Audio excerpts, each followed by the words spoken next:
Mark 3 rocket ప్రయోగానికి సర్వం సిద్ధమైంది. నెల్లూరు జిల్లా శ్రీహరికోట నుండి ఇవాళ సాయంత్రం 5:28 జిఎస్ఎల్వి మార్క్ 3ని ప్రయోగిస్తారు. దీనికోసం నిన్న మధ్యాహ్నం నుండే కౌంట్ డౌన్ ప్రారంభమైంది. ఈ రాకెట్ 3136 కిలోల బరువును రోదసిలోకి తీసుకువెళుతుంది. దీనివలన విదేశీ రాకెట్లపై ఆధారపడటం తగ్గుతుందని ఇస్రో చెబుతోంది. జిఎస్ఎల్వి మార్క్ 3 వల్ల ఒక్కో ఉపగ్రహానికి $40 మిలియన్ వరకు ఆదా అవుతుందని అంచనాలు వస్తున్నాయి. ఈ రాకెట్ ప్రయోగం విజయవంతం కావాలని కోరుతూ ఇస్రో శాస్త్రవేత్తలు నెల్లూరు జిల్లా సూళ్లూరుపేటలో చెంగాళమ్మ ఆలయంలో పూజలు నిర్వహించారు.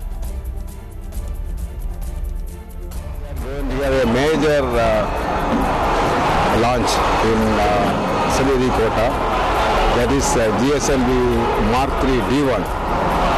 The speciality of this mission is this is the heaviest vehicle our ISRO is going to launch. That is 640 ton. Also, this vehicle is going to carry the heaviest satellite from Indian soil. This is going to be a major technology development in India, and this vehicle is 100%. ప్రపంచంలో అన్ని రంగాల్లో పోటీ పడుతున్న Bharat internet speed విషయంలో మాత్రం వెనుకబడిపోయింది. Internet వాడకంలో అమెరికాను కాదని చైనా తర్వాత రెండో స్థానంలో నిలిచిన భారత్ స్పీడ్ విషయంలో మాత్రం పలు ఆసియా దేశాల కన్నా వెనుకబడే ఉంది. మరో ఏడాదిన్నరలో ఈ పరిస్థితిలో మార్పు రాబోతోంది. ఇస్రో ఇవాళ ప్రయోగించే కమ్యూనికేషన్ శాటిలైట్ల ద్వారా దేశంలో హై స్పీడ్ ఇంటర్నెట్ అందుబాటులోకి రాబోతోంది. జిఎస్ఎల్వి మార్క్ 3 రాకెట్ ద్వారా GSAT-19ను అంతరిక్షంలోకి పంపనుంది ఇస్రో. మార్క్ 3 ప్రయోగం ద్వారా మరో 2 శాటిలైట్లను అంతరిక్షంలోకి పంపుతారు. ఇది పూర్తయిన తర్వాత దేశంలో హై స్పీడ్ ఇంటర్నెట్ పూర్తి స్థాయిలో అందుబాటులోకి వస్తుంది. ఇస్రో ప్రయోగించే 3 కమ్యూనికేషన్ శాటిలైట్లు పనిచేయడం ప్రారంభించగానే దేశంలో పరిస్థితి మారిపోనుంది. ఉన్నత స్థాయిలో నాణ్యమైన ఇంటర్నెట్, ఫోన్, వీడియో సర్వీసులు అందుబాటులోకి వస్తాయి. ఇంటర్నెట్ స్పీడ్ విషయంలో 105వ స్థానంలో ఉన్న భారత్ 2018 తర్వాత మెరుగైన స్థానాన్ని సాధించడం ఖాయమంటున్నారు ఇస్రో సైంటిస్టులు. ఎండలతో అల్లాడిపోతున్న వారికి ఇది చల్లని కబురు. రాయలసీమను తొలకరి పలకరించబోతోంది. ఇవాళ రాయలసీమలోకి ప్రవేశించబోతున్నాయి నైరుతి రుతుపవనాలు. ఇప్పటి వరకు ఎండలతో అల్లాడిపోయిన జనానికి వర్షాలు ఉపశమనం కలిగించనున్నాయి. రుతుపవనాలు రాయలసీమలోకి ఎంటర్ అయిన తర్వాత 2-3 రోజులకు కోస్తా, తెలంగాణకు వ్యాపిస్తాయంటున్నారు. ఈసారి అనుకూల వాతావరణం ఉండటంతో అనుకున్న సమయానికే నైరుతి రుతుపవనాలు తెలుగు రాష్ట్రాల్లోకి ప్రవేశిస్తున్నాయని హైదరాబాద్లోని వాతావరణ శాఖ అధికారులు చెబుతున్నారు. మే 30వ తేదీన కేరళలో ప్రవేశించాయి నైరుతి రుతుపవనాలు. దీంతో ఇప్పటికే కేరళ వ్యాప్తంగా వర్షాలు కురుస్తున్నాయి.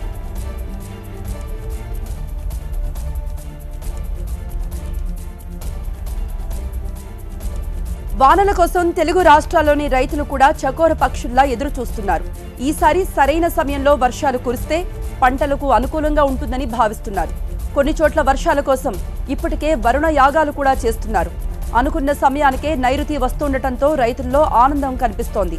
రైతులతో పాటు సామాన్యులు కూడా ఎండదెబ్బ నుండి ఉపశమనం కోరుతూ నైరుతి కోసం ఎదురు చూస్తున్నారు. నైరుతి రాకకు ముందు నుండే ఇప్పటికే పలు చోట్ల వర్షాలు పడుతున్నాయి. అయితే చెదురుమదురుగా జల్లులు పడుతున్నా ఎండలు మాత్రం దంచి కొడుతున్నాయి. రుతుపవనాల రాకతో ఈ పరిస్థితి మారే అవకాశం ఉంది. భానుడి భగభగ నుండి జనానికి ఉపశమనం కలగనుంది.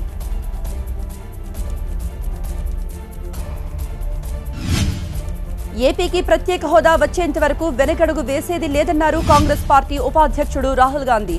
గుంటూరులో జరిగిన ప్రత్యేక హోదా భరోసా సభలో ఆయన కేంద్ర రాష్ట్ర ప్రభుత్వాలపై విమర్శల వర్షం కురిపించారు. తిరుమల వెంకన్న సాక్షిగా హామీ ఇచ్చిన మోదీ మాట మార్చారని, ఆ తప్పును ప్రశ్నించే సాహసం బాబు, జగన్ చేయకపోవడం ఆశ్చర్యంగా ఉందన్నారు. కేంద్రంలో అధికారంలోకి వచ్చిన వెంటనే ప్రత్యేక హోదాపై తొలి సంతకం పెడతానని రాహుల్ గాంధీ అన్నారు. చివరిలో ప్రత్యేక హోదా అంటూ తెలుగులో మాట్లాడి రాహుల్ కార్యకర్తల చేత నినాదాలు కూడా చేయించారు.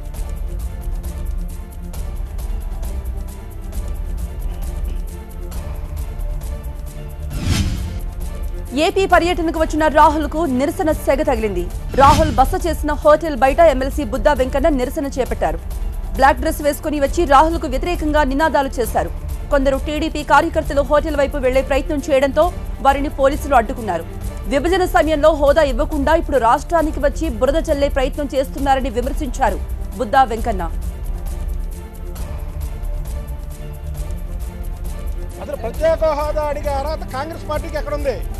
ఆ రోజు రాహుల్ గాంధీ ఎంపీ, అలాగే కాంగ్రెస్ పార్టీకి ఉపాధ్యక్షుడు, యూపీఏ చైర్పర్సన్ సోనియా గాంధీ కుమారుడు వాళ్ళ వార్ రూమ్లో ఇటలీకి స్వాతంత్రం వచ్చిన రోజున వీళ్ళు రాష్ట్ర విభజన చేసి ఇవాళ ప్రత్యేక హోదా గురించి కోటి సంతకాలు అంటారండి. ఆ రోజు రాష్ట్ర విభజించిన రోజునే ఒక్క సంతకంతో ప్రత్యేక హోదా ఇవ్వచ్చు. ఆ రోజు ఎందుకు ఇవ్వలా? ఈరోజు చంద్రబాబు నాయుడు గారు 68 ఏళ్ల వయసులో నానా కష్టాలు పడి ఆయన 78 నుంచి ఈ రాష్ట్రానికి నాయకుడు. దేశంలో చంద్రబాబు నాయుడు అంటే ఒక ఇమేజ్ ఉంది. మరి ఢిల్లీ చుట్టూరు తిరిగి ఇక్కడ రావాల్సినటువంటి నిధులు కానీ, పోలవరం ప్రాజెక్టుకి జాతీయ హోదా కానీ, ఇవన్నీ చంద్రబాబు నాయుడు గారు తిరిగి కష్టపడుతుంటే వీళ్ళు కావాలని ఎన్నికల ముందు రాజకీయం చేయడానికి ప్రత్యేక హోదా అనే ఒక అంశాన్ని ప్రత్యేక హోదా డిమాండ్తో గుంటూరులో కాంగ్రెస్ నిర్వహిస్తున్న సభకు మద్దతు ప్రకటించారు జనసేన అధినేత పవన్ కళ్యాణ్. అయితే తక్కువ సమయంలో సమాచారం అందటం వలన తాను సభకు రాలేకపోతున్నానని ట్వీట్ చేశారు పవన్. హోదా కోసం పోరాడే ఏ పార్టీకైనా తన మద్దతు ఉంటుందని ప్రకటించారు ఆయన. ఈ లక్ష్యం కోసం పార్టీలన్నీ ఒకే వేదికపైకొచ్చి కేంద్రంపై పోరాడాలంటూ పిలుపునిచ్చారాయన. గుంటూరు సభ విజయవంతం అవుతుందని ఆశిస్తున్నట్టు ట్వీట్ చేశారు పవన్. మరోవైపు జనసేన కార్యకర్తల కోసం నిర్వహిస్తున్న శిబిరాలు రేపటి నుండి మళ్లీ ప్రారంభమవుతాయి.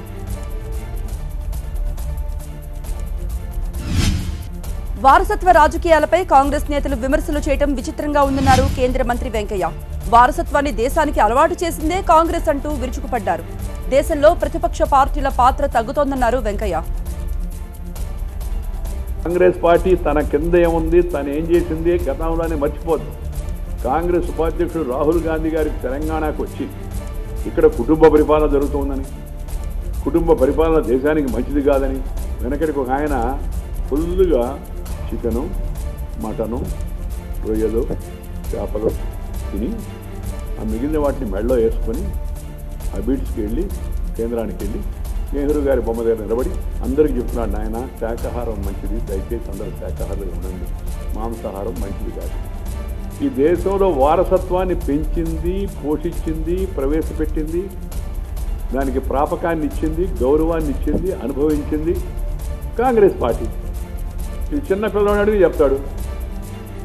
అలాంటి కాంగ్రెస్ నాయకులు వచ్చి వారసత్వ రాజకీయాన్ని గురించి మాట్లాడతారు. మీకు దేవసత్వం లేదు, వారసత్వమే ఉంది.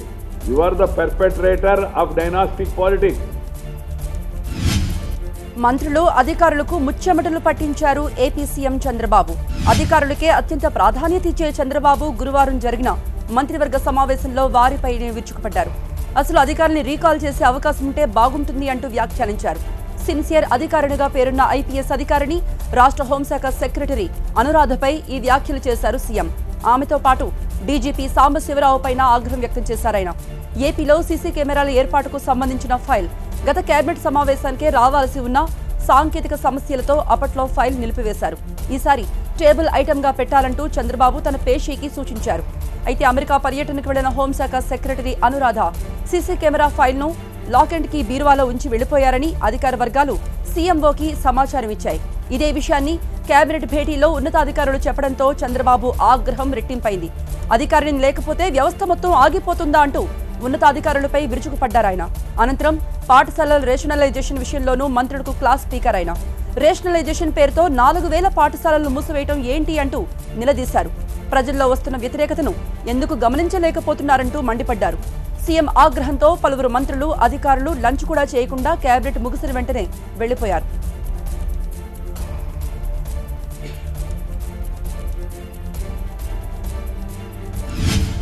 కృష్ణా జిల్లాలోని నందిగామ, చంద్రలపాడు మండలాల సాగునీటి సమస్య శాశ్వత పరిష్కారానికి కొత్త ప్రాజెక్టు చేపడుతున్నట్టు ప్రకటించారు ఏపీ జలవనరుల శాఖ మంత్రి దేవినేని ఉమామహేశ్వరరావు.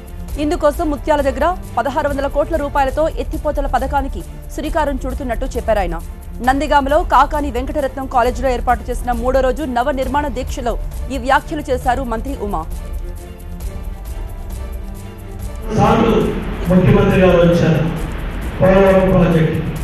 నేను 26 సార్లు పోలవరం ప్రాజెక్టుకి వెళ్ళాను.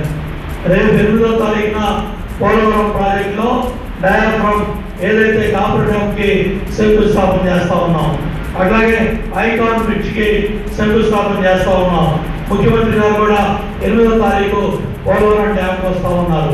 సాయంత్రం కాకినాడలో మహాసంకల్పం బహిరంగ సభకు వస్తూ ఉన్నారు. కృష్ణా జిల్లాలో బైరెక్ సభ జరుగుతుంది. నందిగామ గాంధీ సెంటర్లో కూడా బైరెక్ సభ జరిగి ఏం చేస్తాం, ఏం చేస్తాం, ఏం చేయబోతాం ధైర్యంగా గట్టిగా రైతాంగానికి ప్రజలకి చెప్పాలని చెప్పి కూడా ప్రజాప్రతినిధులు. సంక్షేమ పథకాల అమల్లో దేశంలోనే తెలంగాణ నెంబర్ 1 రాష్ట్రమన్నారు ఆర్థిక శాఖ మంత్రి ఈటెల రాజేందర్. పేదరికంలో ఉన్నవారి విషయంలో తమ సర్కార్ పెద్దన్న పాత్ర పోషిస్తుందని చెప్పారాయన. కరీంనగర్లో ప్రభుత్వ ఆసుపత్రిలో ప్రసూతి మహిళలకు కేసీఆర్ కిట్లను పంపిణీ చేశారు మంత్రి ఈటెల. ఆ తర్వాత కలెక్టరేట్ ఆడిటోరియంలో ఒంటరి మహిళలకు పెన్షన్ అందించారు. ప్రభుత్వ ఆసుపత్రుల్లో మెరుగైన వైద్యం అందిస్తున్నామని వివరించారు మంత్రి ఈటెల రాజేందర్. మగపిల్లగాడు పుడితే 12,000 రూపాయలు, 12,000, ఆడపిల్లకు 13,000 ప్లస్ కిట్టు, మొత్తం 15,000 రూపాయల విలువైనటువంటి ఆర్థిక సాయాన్ని తెలంగాణ ప్రభుత్వం తెలంగాణ ఆడబిడ్డలకు కానుకగా అందిస్తూ ఉంది. ప్రభుత్వం అండగా ఉండాలని చెప్పి భర్తలు చనిపోయిన వాళ్ళకి ఎట్లయితే 1000 రూపాయలు పెంచనిస్తున్నామో, ఇవాళ భర్తలు వదిలిపెట్టిన వాళ్ళకు కూడా తెలంగాణ రాష్ట్ర ప్రభుత్వం తెలంగాణ గడ్డ మీద అందరికీ ఇవాళ 1000 రూపాయల పెన్షన్ ఇవాళ ఇస్తున్నామని మనం చేస్తున్నాము. నిర్మల్ జిల్లా ఖానాపూర్ మండలంలో విషాదం చోటు చేసుకుంది. మస్కాపూర్లో చెరువులో దూకి 2 యువతులు ఆత్మహత్య చేసుకున్నారు. మృతులను హరీషా, హరితగా గుర్తించారు. ఖానాపూర్కు చెందిన వీరిద్దరూ ప్రైవేట్ స్కూల్లో టీచర్లుగా పనిచేస్తున్నారు. శనివారం ఉదయం ఇంటి నుండి బయటకు వెళ్లిన వీరిద్దరూ నీటి కుంటలో సవాలై కనిపించడంతో కుటుంబ సభ్యుల దుఃఖానికి అంతు లేకుండా పోయింది. ప్రైవేట్ టీచర్లుగా పనిచేస్తున్న వీరిద్దరూ ఎందుకు ఆత్మహత్య చేసుకున్నారో తెలియదని స్థానికులు చెబుతున్నారు. 2 యువతుల ఆత్మహత్యతో మస్కాపూర్లో విషాద ఛాయలు అలుముకున్నాయి.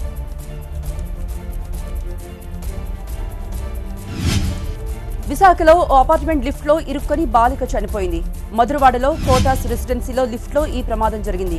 గ్రౌండ్ ఫ్లోర్లో లిఫ్ట్ దగ్గర ఆడుకుంటున్న 9 ఏళ్ల స్వాతి స్ప్రింగ్ డోర్ కారణంగా లిఫ్ట్లో ఇరుక్కుపోయింది. డోర్కు లిఫ్ట్ డ్రిల్స్ మధ్య ఇరుక్కుపోయింది. పై అంతస్తులో ఉన్నవాళ్ళు లిఫ్ట్ ఆన్ చేయడంతో లిఫ్ట్తో పాటు పైకి వెళ్లడంతో ప్రమాదానికి గురైంది. లిఫ్ట్కు గోడకు మధ్య ఇరుక్కుపోవడంతో తీవ్ర గాయాలతో చనిపోయింది.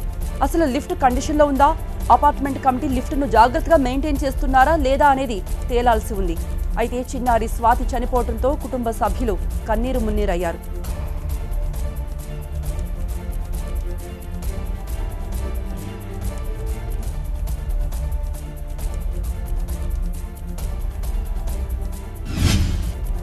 హైదరాబాద్ మీర్పేట్లో సుజిత్ అనే వర్ధమాన గాయకుడు ఆత్మహత్య చేసుకుని చనిపోయాడు. మీర్పేట్ SLNS కాలనీకి చెందిన సుజిత్ ఉరేసుకుని చనిపోయాడు. అయితే ఆత్మహత్యకు గల కారణాలు తెలియలేదు. గత వారం రోజుల నుండి సుజిత్ ముభావంగా ఉన్నట్టు అతని తల్లి అంటోంది. ఏం లేదు బాబు, ఇంట్లో ఎవరినన్నా గల్లీలో అందరిని అడగండి, ఎవరి దగ్గరికి పోడు, ఎవరితో మాట్లాడు, ఇంట్లోనే ఉండి ఇంత మంది చేసుకున్నాడు.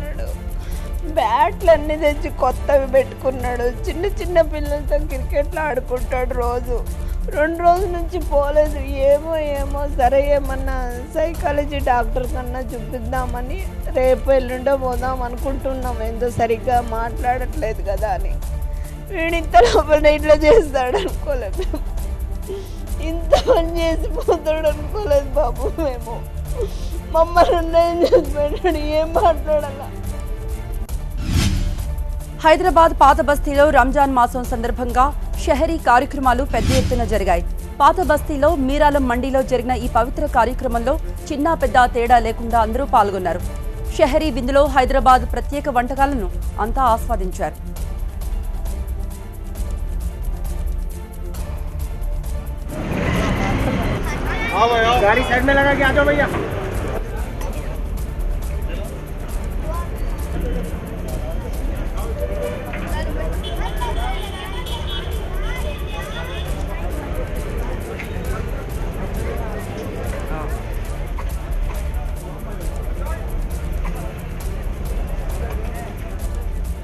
रोज़दारों के लिए शहर का इंतजाम किया गया है। डेली हर संडे रात में शहर का इंतजाम करते हैं रोज़दारों के लिए।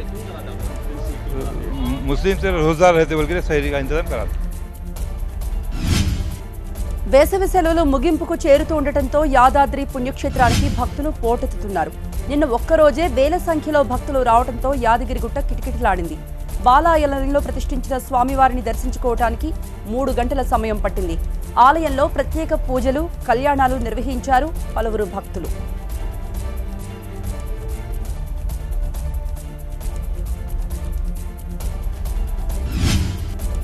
కశ్మీర్ లోయలో అల్లకల్లోలానికి కారణమవుతున్న వేర్పాటువాదులకు చుక్కలు చూపిస్తోంది ఎన్ఐఏ. టెర్రర్ ఫండింగ్ కు సంబంధించి వేర్పాటువాదుల ఇళ్లలో రెండో రోజు తనిఖీలు నిర్వహించారు అధికారులు. ఢిల్లీ, శ్రీనగర్లో మొత్తం 5 చోట్ల ఎన్ఐఏ అధికారులు సోదాలు నిర్వహించారు. కశ్మీర్ వేర్పాటువాదులు బిట్టా కరాటే, ఘాజీ జావేద్, నయీం ఖాన్, రాజా ఖల్వాల్ సహా పలువురి ఇళ్లలో ముమ్మరంగా తనిఖీలు చేపట్టారు. ఈ తనిఖీల్లో విదేశీ కరెన్సీ పట్టుబడింది. పాకిస్తాన్, సౌదీ, అరబ్ ఎమిరేట్స్ కరెన్సీకి స్వాధీనం చేసుకున్నారు. పలువురు వేర్పాటువాదు నేతలను కూడా హౌస్ అరెస్ట్ చేశారు. హురియత్ నేతల ఇళ్ల నుండి పలు కీలక ఆధారాలు సేకరించినట్టు తెలుస్తోంది.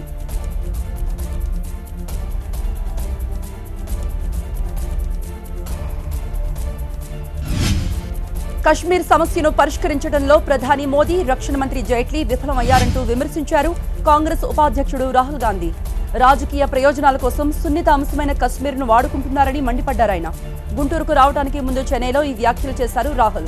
చెన్నై పర్యటనలో భాగంగా డీఎంకే అధినేత కరుణానిధితో భేటీ అయి రాజకీయ అంశాలు కూడా చర్చించారాయన. మరోవైపు కాంగ్రెస్ పార్టీ కార్యాలయంలో సమావేశమయ్యారు Rahul Gandhi.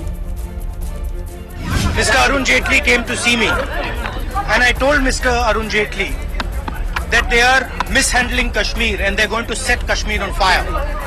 And Mr. Arun Jaitley brushed me aside and said Kashmir is peaceful. The fact of the matter is that the government of India and the Prime Minister of India are completely mishandling Kashmir. They are creating a problem for this country by their incompetence and by trying to utilize Kashmir as a political asset. Maharashtra మాజీ ఉప ముఖ్యమంత్రి అజిత్ పవార్ చిక్కుల్లో పడ్డారు.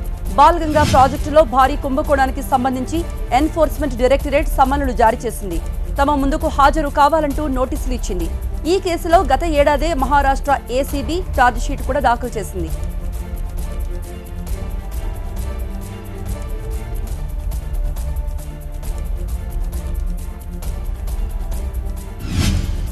Arabia సముద్రంలో మునిగిపోతున్న నౌక నుండి 27 మంది సిబ్బందిని రక్షించారు నేవీ అధికారులు.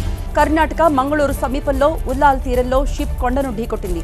ఓల్డ్ మంగళూరు పోర్ట్ 4 కిలోమీటర్ల దూరంగా ఈ ఘటన చోటు చేసుకుంది. ఇనుప ఖనిజాన్ని తీసుకువెళ్తున్న షిప్ కొండను ఢీకొనగానే కింది భాగాన రంధ్రం పడింది.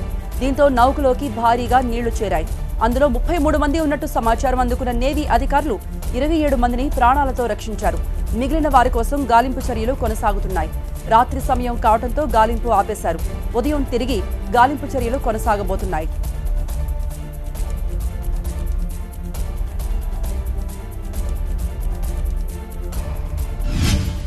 ఉగ్రదాడి నుండి లండన్ తేరుకుంటోంది. ఈ ఏడాది 3 సార్లు ఉగ్రవాదులకు టార్గెట్ అయిన టెర్రరిజాన్ని ధీటుగా ఎదుర్కొంటామని చెప్పారు బ్రిటన్ ప్రధాని థెరెసా మే.